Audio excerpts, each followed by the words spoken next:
Hello everyone, you are watching Manikant English point YouTube channel. मैं हूं Manikant money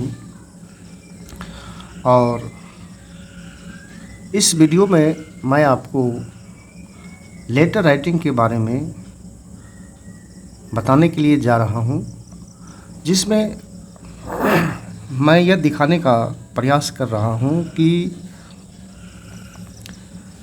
letter writing में जो अक्षर लिखे जाते हैं उनमें चूँकि वे अक्षर रेखाओं से निर्मित होती है, इसलिए अक्षर सुंदर बन सके इसके लिए रेखाओं का अभ्यास कर लेना ज़रूरी होता है। मैंने यहाँ लिखा है रेखाओं का अभ्यास, एक्सरसाइज ऑफ लाइन्स। अक्षर लिखने के क्रम में हाथ की अंगुलियां 360 डिग्री के प्रत्येक एंगल में रेखाओं को घुमाती है, परंतु सभी विद्यार्थी का हाथ सुंदर तरीके से नहीं घूम पाता है।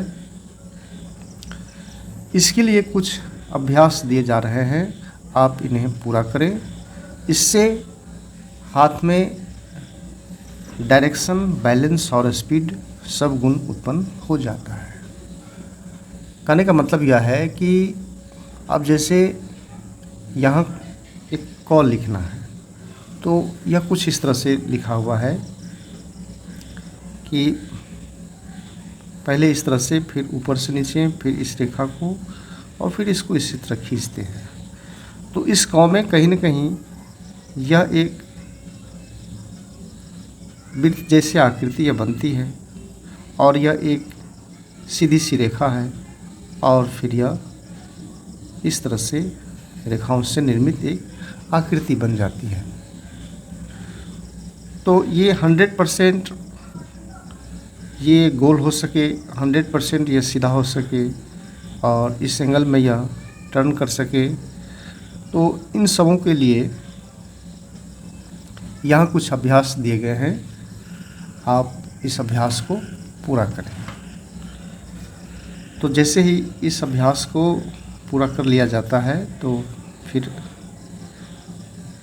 लिखने में हाथ सभी एंगल में ये मूव करने लग जाते हैं।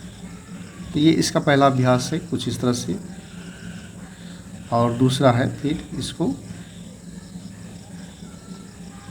इस तरह से करते जाएंगे। तो कहने का मतलब यह है कि आप इन आकृतियों को देखें और जो रेखाएं निर्मित हैं तो इस अभ्यास को आप बारी बारी से पूरा करें। तो अभ्यास 1 से लेकर के 15 तक दिए गए हैं। इनमें से कुछ आकृति रैखिक है, कुछ खुली आकृति है और कुछ ये बंद आकृति है। तो इन आकृतियों की यह विशेषता है कि ये सभी आकृतियाँ 360 डिग्री के एंगल में ये घूमता है और रेखाओं का यह अभ्यास अक्षरों के अंदर उपस्थित होता है, इसलिए कि जब तक ये आकृतियाँ नहीं बन जाती हैं तब तक जो लेटर का लिखना है, राइटिंग है, वो परफेक्ट पूर्ण नहीं बन पाता है। तो मैं इसे एक उदाहरण से दिखा रहा हूँ। तो आप यह देख सकते हैं कि यदि हमें ये लिखना है तो इस तरह से यह एक लकीर खींचना पड़ता है और पुनः फिर इस तरह से और इस तरह से। तो इसके अंदर 3 तरह से आकृतियाँ, रेखाएं बनती है। पहला इस तरह से, तो इसके लिए इस रेखा के अभ्यास के लिए हमें इस तरह से अभ्यास कर लेना चाहिए। फिर इस तरह की रेखा है तो फिर हम कुछ इस तरह से इसको खींचेंगे और फिर इस रेखा को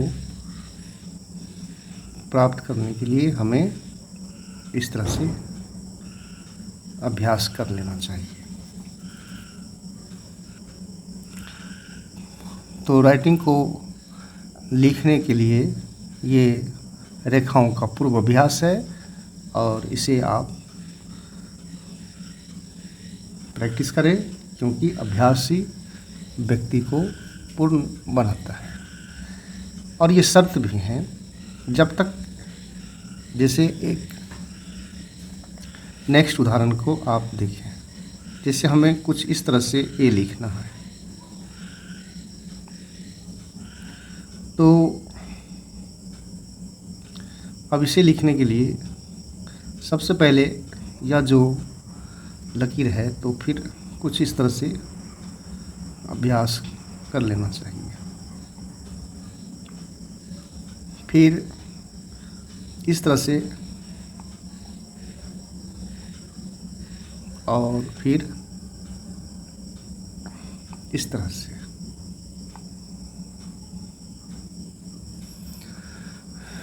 तो स्पष्ट रूप से देखा जा सकता है कि इस ए को लिखने में ये भिन्न भिन्न तरह की रेखाएं इस तरह से ये चली है, और जो सिस्टम अंग्रेजी में है वही सिस्टम हिंदी की राइटिंग में भी उपस्थित है। जैसे हिंदी का कोई वर्ण लिखना है, जैसे हमें और लिखना है, तो इसके लिए पहला अभ्यास इस तरह से है, ये जो आधे वृत्त हैं इस तरह से। फिर दूसरा ये इस तरह से निर्मित करना है, और फिर नेक्स्ट ये रहा, और फिर ऊपर से नीचे यह सीधी सी रेखा, और फिर इस तरह से। तो और लिखने से पहले इन आकृतियों की आप अभ्यास कर लें, क्योंकि इस तरह की आकृतियाँ इस अ में मौजूद होती हैं। इन्हीं शब्दों के साथ यह वीडियो समाप्त होता है, और नेक्स्ट वीडियो में मैं फिर नई जानकारी के साथ उपस्थित हो रहा हूँ।